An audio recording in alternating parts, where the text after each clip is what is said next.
رمضان المبارک کا استقبال یہ ہے کہ آدمی پہلے سے ایسا انتظام کرے کہ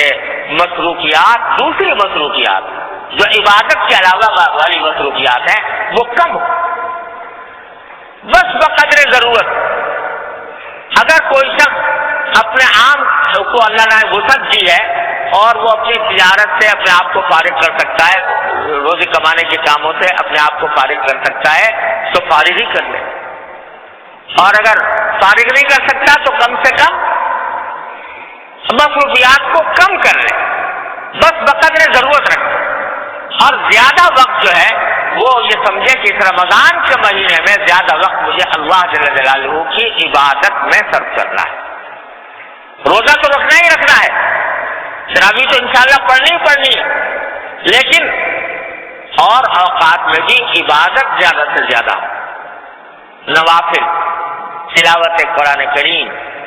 ذکر، تسبیح، اس کی طرف متوجہ ہو رہا ہے۔